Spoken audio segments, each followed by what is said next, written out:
Baik, bismillahirrahmanirrahim. Assalamualaikum warahmatullahi wabarakatuh. Yang terhormat Bapak Hartono MPD selaku dosen pengampu mata kuliah Peradaban Islam Nusantara. Di sini saya Jauharatun Nafi'ah akan menjelaskan tentang latar belakang gerakan pembaruan Islam di Indonesia.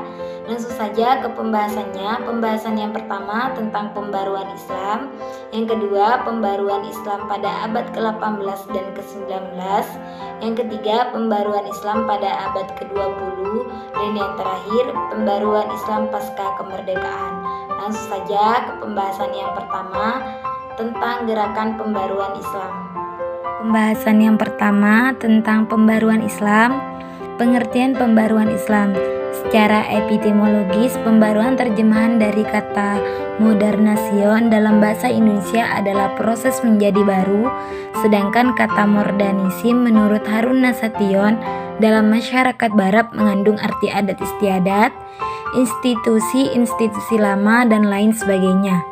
Agar semua ini menjadi sesuai dengan pendapat-pendapat dan keadaan yang baru yang ditimbulkan oleh ilmu pengetahuan dan teknologi modern. Latar belakang pembaruan Islam.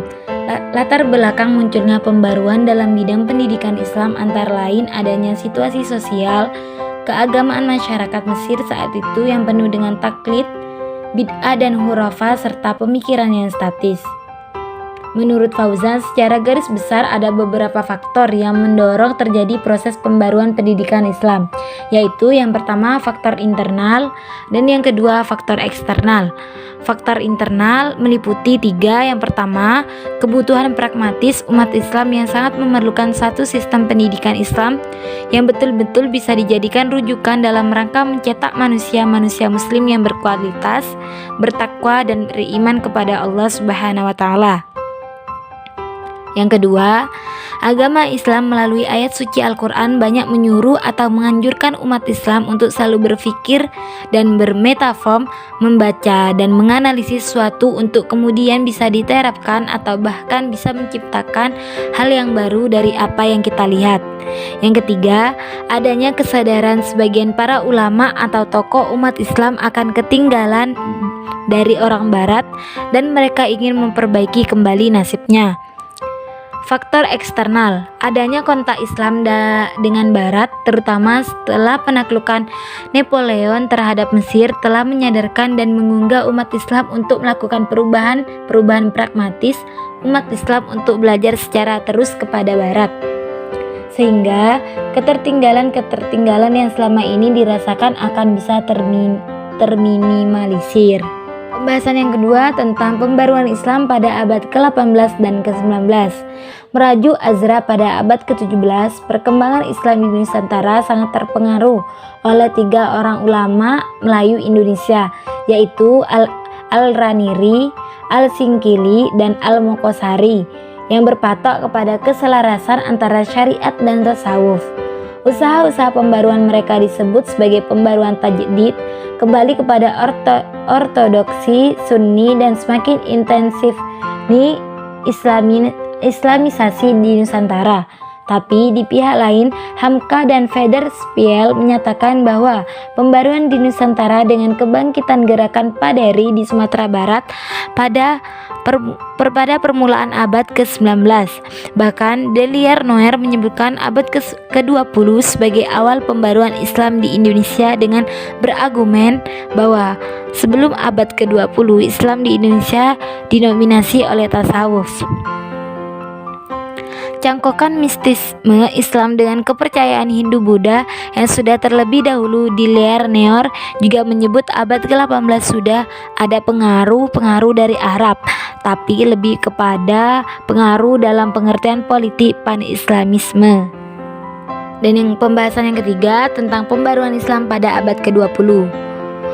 Yang pertama, gerakan modern Islam dalam bidang pendidikan. Beberapa titik yang menjadi awal bagi pembaruan pendidikan Islam di abad ke-20. Yang pertama, wilayah Sumatera bagian barat, Minangkabau, dan yang kedua, masyarakat Arab. Yang ketiga, persatuan Islam. Pembagian yang kedua, gerakan modern Islam dalam bidang politik. Gerakan politik Islam pertama di Indonesia adalah Serikat Islam. Sebelumnya partai ini adalah sekelompok pedagang di Solo yang termarginalkan dengan pedagang Cina dan kaum bangsawan, sehingga terbentuk Serikat Dagang Islam 49. Kemudian berubah menjadi Serikat Islam untuk memperluas cakupan organisasi ini. Hal ini ditandai dengan penyusunan anggaran dasar dan hubungan antar pusat dan organisasi daerah baru dapat dirumuskan pada 11 November 1911 dengan tokoh utama Raden Mas Adi Tirto di Surjo yang pada saat itu termasuk orang yang mendapat pendidikan yang tinggi. Bahasan yang keempat tentang pembaruan Islam pasca kemerdekaan. Yang menjadi fokus pembicaraan adalah pola sebagai respon intelektual yang lebih ilmiah dan sistematis dalam menggapai persoalan modernisasi. Deliernoir memandang modernisasi bukanlah persoalan teologis karena esensi modernisasi itu sesuai dengan ajaran Islam tentang kemasyarakatan. Bahkan ajaran-ajaran Islam itu selalu dalam keadaan modern. Oleh karena itu, masyarakat modern harus direalisasikan oleh masyarakat muslim.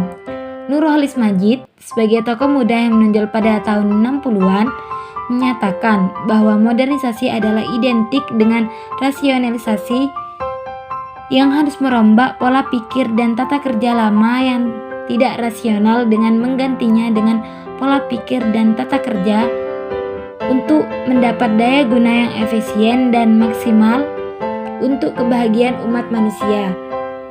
Bagi Nurholis Majid, modernisasi berarti berpikir dan bekerja menurut fitrah dan sunnahullah yang hak. Tetapi ia menolak modernisasi bila diartikan sebagai westernisasi. Cukup sekian dari saya. Bila ada salah kata, mohon dimaafkan. Wassalamualaikum warahmatullahi wabarakatuh.